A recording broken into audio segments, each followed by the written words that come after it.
The Pit and the Pendulum by Edgar Allan Poe.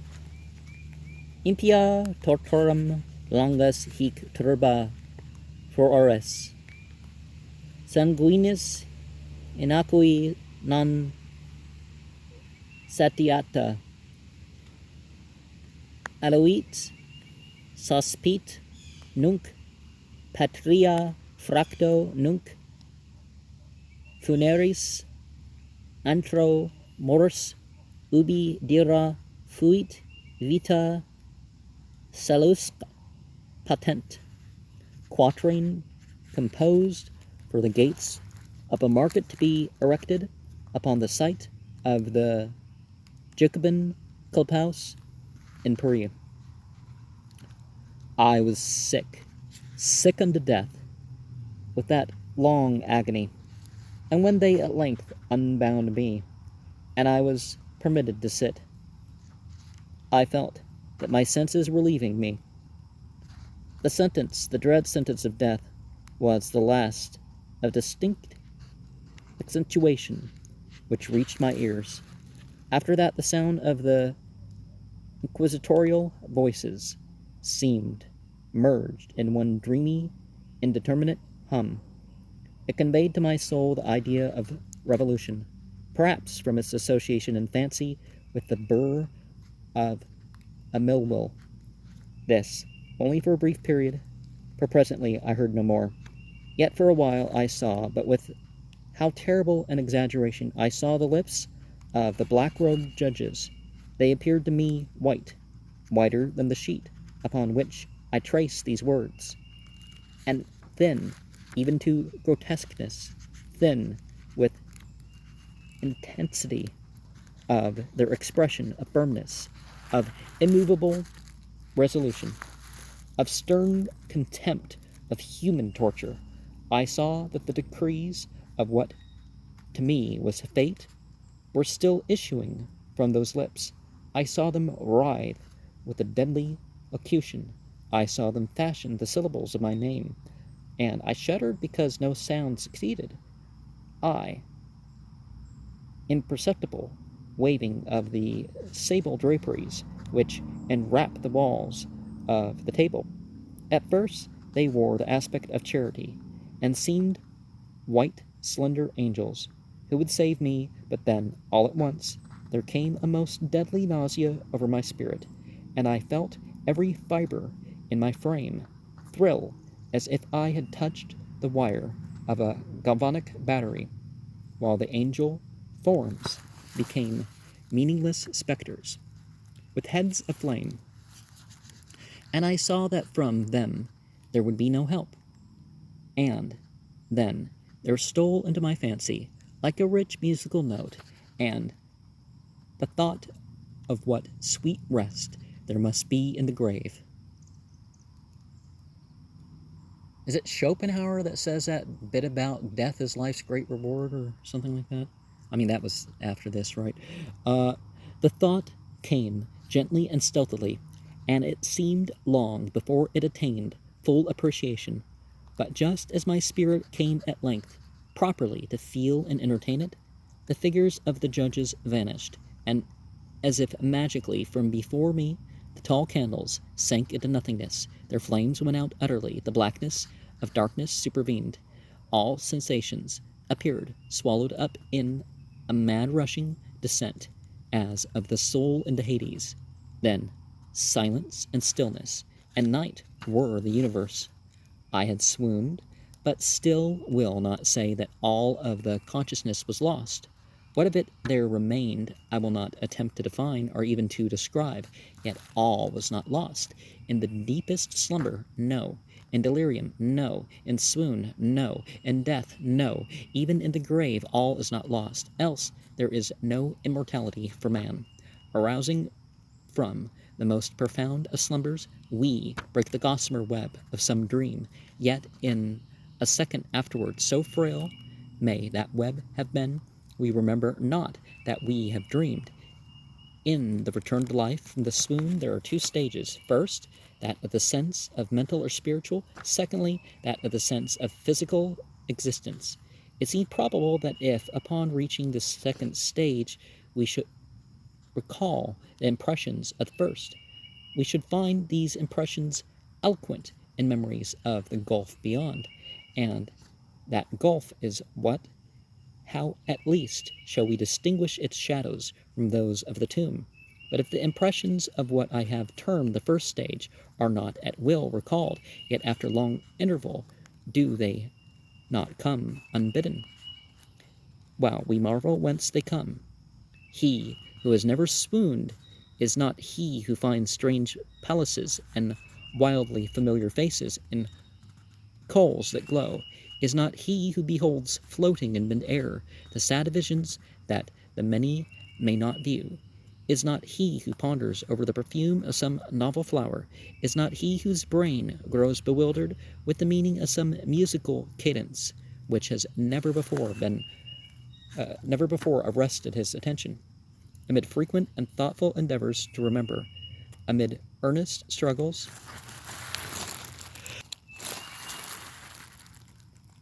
to regather some token of the state of seeming nothingness into which my soul had lapsed, there have been moments when I have dreamed of success. There have been brief, very brief periods when I have conjured up remembrances which the lucid reason of a latter epoch assures me could have had some reference only to that condition of seeming unconsciousness. These shadows of memory tell indistinctly of tall figures that lifted and bore me in silence down, down, still down, till a hideous dizziness oppressed me at the mere idea of the interminableness of the descent. They tell also of a vague horror at my heart, on account of that heart's unnatural stillness. Then comes a sense of sudden motionlessness throughout all things, as if those who bore me, a ghastly train, had outrun in their descent the limits of the limitless, and paused from the wearisomeness of their toil. After this I call to mind flatness and dampness, and then all is madness, the madness of a memory, which busies itself among forbidden things. Very suddenly there came back to my soul motion and sound, the tumultuous motion of the heart, and in my ears the sound of its beating.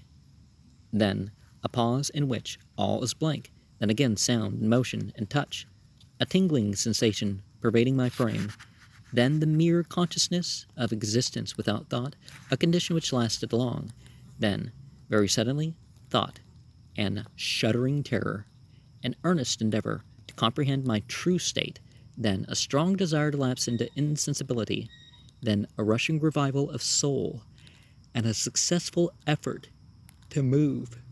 And now, a full memory of the trial, of the judges, of the sable draperies, of the sentence, of the sickness, of the swoon, then entire forgetfulness of all that followed, of all that a latter day, and much earnestness of endeavor have enabled me vaguely to recall. So far I had not opened my eyes. I felt that I lay upon my back, unbound. I reached out my hand, and it fell heavily upon something damp and hard. There I suffered it to remain for many minutes, when I strove to imagine where and what I could be. I longed, yet dared not to employ my vision. I dreaded the first glance at objects around me. It was not that I feared to look upon things horrible, but that I grew aghast lest there should be nothing to see. At length, with a wild desperation at heart, I quickly unclosed my eyes. My worst thoughts then were confirmed. The blackness of eternal night encompassed me. I struggled for breath. The intensity of the darkness seemed to oppress and stifle me. I'm reminded of Joseph Smith's accounts of what his vision was supposed to be. I mean, his initial vision, but the atmosphere was intolerably close. I still lay quietly and made effort to exercise my reason. I brought to mind the inquisitorial proceedings, and attempted from that point to deduce my real condition. The sentence had been passed, and it appeared to me that a very long interval of time had since elapsed. Yet not for a moment did I suppose myself actually dead. Such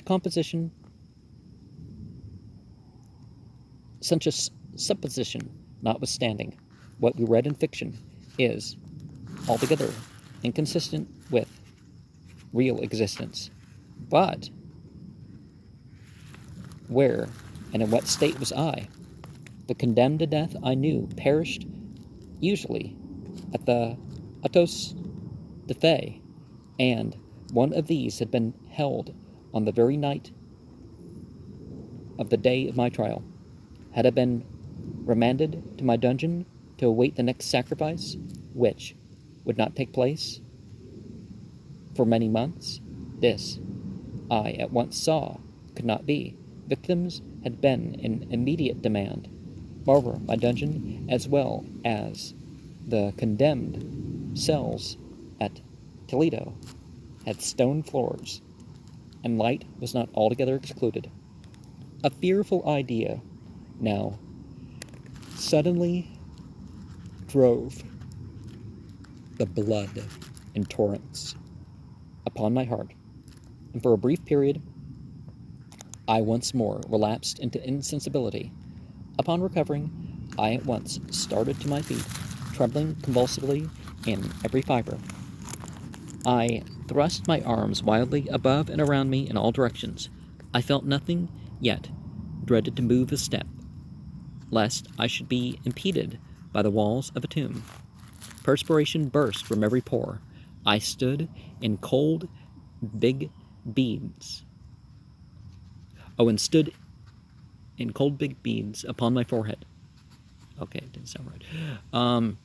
The agony of suspense grew at length intolerable, and I cautiously moved forward, with my arms extended and my eyes straining from their sockets, in the hope of catching some faint ray of light.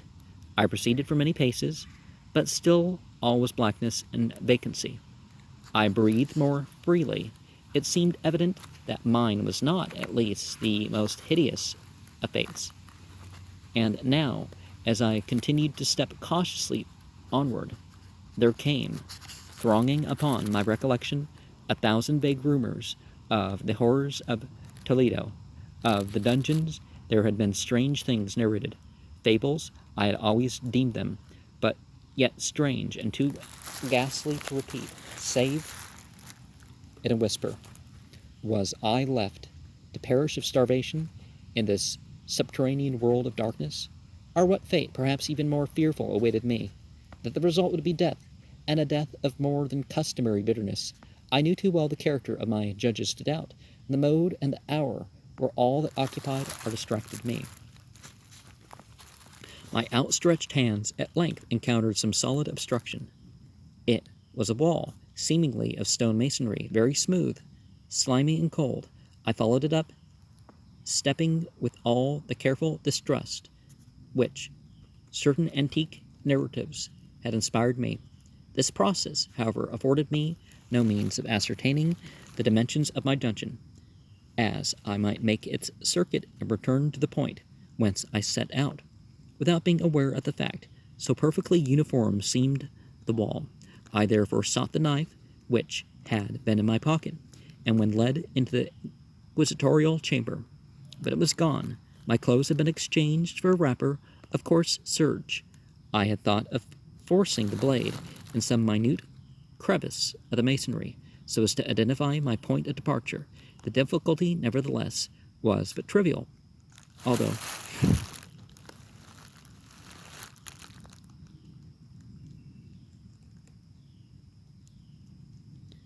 in the disorder of my fancy, it seemed at first insuperable. I tore a part of the hem from the robe and placed the fragment at full length and at right angles to the wall. In groping my way around the prison, I could not fail to encounter this rag upon completing the circuit. So, at least, I thought. But I had not counted upon the extent of the dungeon or upon my own weakness. The ground was moist and slippery. I staggered onward for some time, when I stumbled and fell. My excessive fatigue induced me to remain prostrate, and sleep soon overtook me as I lay. Upon waking and stretching forth an arm, I found beside me a loaf and a pitcher with water. I was too much exhausted to reflect upon this circumstance, but ate and drank with avidity. Shortly afterwards, I resumed my tour around the prison. With much toil, came at last upon the fragment of the surge. Up to the period when I fell, I had counted 52 paces, and upon resuming my walk, I had counted 48 more. When I arrived at the rag, there were in all then 100 paces, and, admitting 2 paces to the yard, I presumed the dungeon to be 50 yards in circuit. I had met, however, with many angles in the wall, and thus I could form no guess at the shape of the vault. For a vault, I could not help supposing it to be.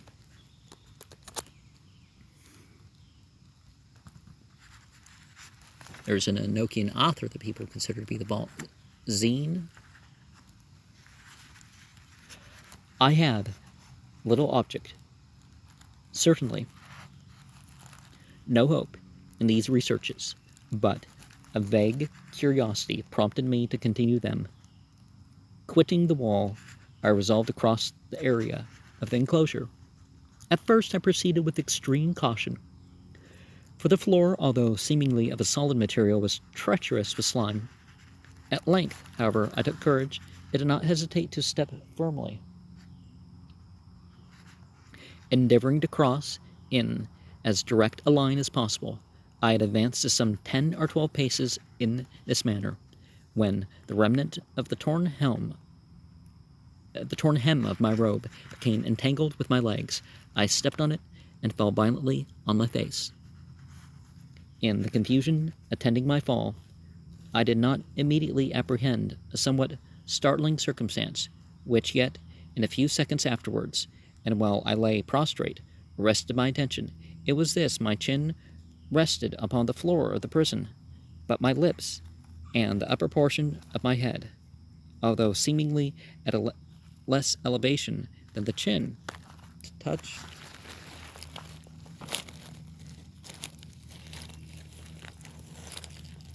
nothing.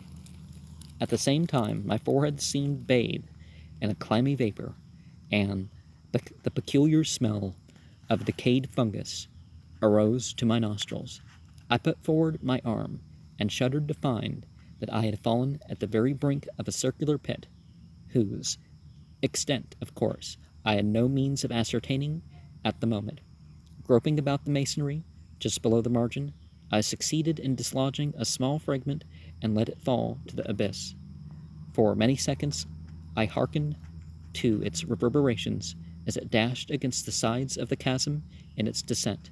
At length there was a sudden plunge into water, succeeding by loud echoes. At the same moment there came a sound resembling the quick opening and as rapid closing of a door overhead, while a faint gleam of light flashed suddenly through the gloom and as suddenly faded away. I clearly saw the doom which had been prepared for me, and congratulated myself upon the timely accident by which I had escaped. Another step before my fall, and the world had seen me no more, and the death just avoided was that very character which I had regarded as fabulous and frivolous in the tales respecting the Inquisition. To the victims of its tyranny, there was the choice of death, with its direct physical agonies, or death with its most hideous moral horrors. I had been reserved for the latter. By long suffering, my nerves had been unstrung until I trembled at the sound of my own voice, and had become in every respect a fitting subject for the species of torture which awaited me. Shaking in every limb, I groped my way back to the wall, resolving there to perish rather than risk the terrors of the wells, of which my imagination now pictured many in various positions about the dungeon. In other conditions, of mind, I might have had courage to end my misery at once by a plunge into one of these abysses, but now I was the veriest of cowards. Neither could I forget what I had read of these pits, that the sudden extinction of life formed no part of their most horrible plan. Agitation of spirit kept me awake for many long hours, but at length I again slumbered. Upon rousing, I found by my side, as before, a loaf and a pitcher of water. A burning thirst consumed me, and I emptied the vessel at a draught. It must have been drugged, or scarcely had I drunk, before I became irresistibly drowsy. A deep sleep fell upon me, a sleep like that of death. How long it lasted, of course, I know not, but when, once again, I unclosed my eyes, the objects around me were visible by a wild, sulphurous luster, the origin of which I could not at first determine. I was enabled to see the extent and aspect of the prison. In its size, I had been greatly mistaken. The whole circuit of its walls did not exceed 25 yards. For some minutes this fact occasioned me a world of vain trouble, vain indeed, for what could be of less importance under the terrible circumstances which environed me than the mere dimensions of my dungeon? But my soul took a wild interest in trifles, and I busied myself in endeavors to account for the error I had committed in measurement.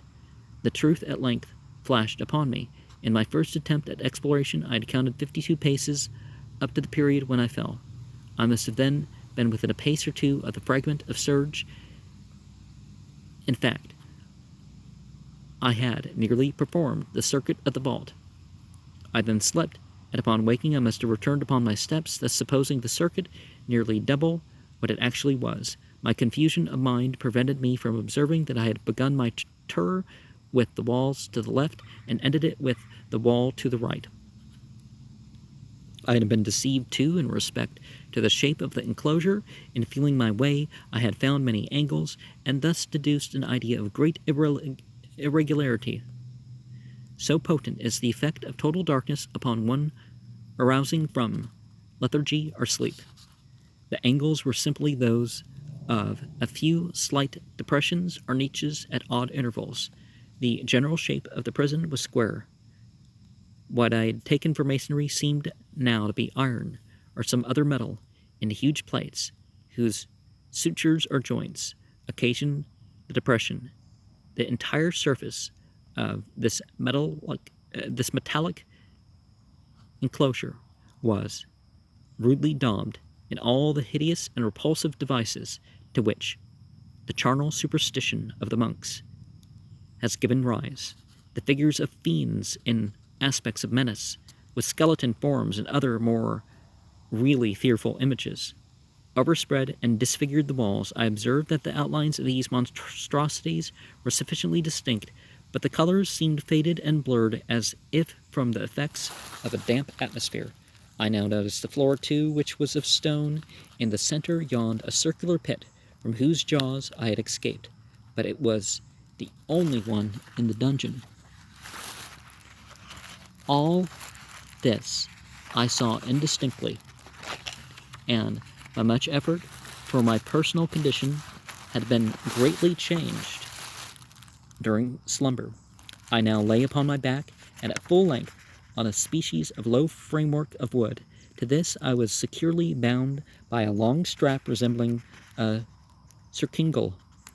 It passed in many convolutions about my limbs and body, leaving at liberty only my head, and my left arm to such an extent that I could, by dint of much exertion, supply myself with food from an earthen dish which lay by my side on the floor. I saw to my horror that the pitcher had been removed. I say to my horror, for I was consumed with intolerable thirst. This thirst, it appeared to be the design of my persecutors to stimulate, for the food in the dish was meat pungently seasoned. Looking upward, I surveyed the ceiling of my prison. It was some 30 or 40 feet overhead, and constructed much as the side walls. In one of its panels, a very singular figure riveted my whole attention. It was the painted picture of time, as he is commonly represented, save that in lieu of a scythe, he held what, at a causal glance, I supposed to be the pictured image of a huge pendulum, such as we see on antique clocks. There was something, however, in the appearance of this machine which caused me to regard it more attentively, while I gazed directly upward at it, for its position was immediately over my own. I fancied that I saw it in motion, and an instant afterward the fancy was confirmed. Its sweep was brief and of course slow. I watched it for some minutes, somewhat in fear, but more in wonder. Wearied at length with observing its dull movement, I turned my eyes upon the other objects in the cell. A slight noise attracted my notice, and, looking to the floor, I saw several enormous rats traversing it. They had issued from the well, which lay just within view to my right. Even then, while I gazed, they came up in troops, hurriedly with ravenous eyes, allured by the scent of the meat. From this, it required much effort and attention to scare them away. It might have been half an hour, perhaps even an hour, for I could take but imperfect note of time, before I again cast my eyes upward. What I then saw confounded and amazed me. The sweep of the pendulum had increased in extent by nearly a yard. As a natural consequence, its velocity was much greater. But what mainly disturbed me was the idea that it had perceptibly descended. I now observed with what horror it is, needless to say, that its neither extremity was formed of a crescent of glittering steel about a foot in length from horn to horn, the horns upward, and the under edge evidently as keen as that of a razor. Like a razor also, it seemed massy and heavy, tapering from the edge into a solid and broad structure above. It was appended to a weighty rod of brass, and the whole hissed as it swung through the air. I could no longer doubt the doom prepared for me by monkish ingenuity in torture. My cognizance of the pit had become known to the inquisitorial agents. The pit whose horrors had been destined for so bold a recusant as myself. The pit, typical of hell, and regarded by rumor as the ultima thule of all the punishments. The plunge into this pit I had avoided by the merest of accidents, and I knew that surprise or entrapment into torment formed an important portion of all the grotesquerie of these dungeon deaths. Having failed to fall, it was no part of the demon plan to hurl me into the abyss. And thus, there being no alternative, a different and a milder destruction awaited me. Milder, I half smiled in my agony as I thought of such application of such a term. What boots it to tell of the long, long hours of horror, more than mortal, during which I counted the rushing vibrations of the steel, inch by inch, line by line, with a descent only appreciable at intervals that seemed ages. Down and still down it came. Days passed. It might have been that many days passed ere it swept so closely over me as to fan me with its acrid breath. The odor of the sharp steel forced itself into my nostrils. I prayed. I wearied heaven with my power for its more speedy descent. I grew frantically mad and struggled to force myself upward against the sweep of the fearful scimitar. And then I fell suddenly calm and lay smiling at the glittering death as a child at some rare bauble. There was another interval of utter insensibility. It was brief, for upon again lapsing into life, there had been no perceptible descent in the pendulum. But it might have been long, for I knew there were demons who took note of my swoon, and who could have arrested the vibration at pleasure. Upon my recovery, too, I felt very, inexpressibly sick and weak, as if through long inanition. As if through long inanition.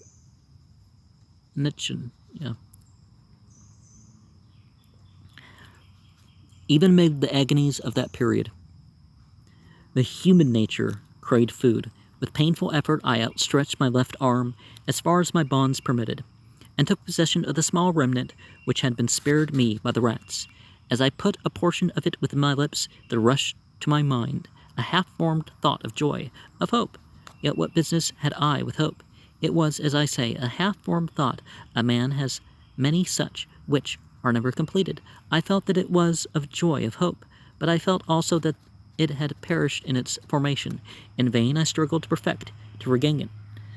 Long suffering had nearly annihilated all my ordinary powers of mind. I was an imbecile, an idiot.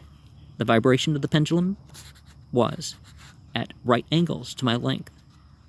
I saw that the crescent was designed to cross the region of the heart. It would fray the serge of my robe. It would return and repeat its operation again and again, notwithstanding its terrifically wide sweep, some 30 feet or more, and the hissing vigor of its descent sufficient to sunder these very walls of iron. Still the fraying of my robe would be all that, for several minutes, it would accomplish. And at this thought I paused. I dared not go farther than this reflection. I dwelt upon it with a pertinency of attention, as if, in so dwelling, I could arrest here the descent of the steel. And that critter right there is part of the reason why some of the things were, not so smooth, a bit tired. I think I couldn't pronounce a couple words, but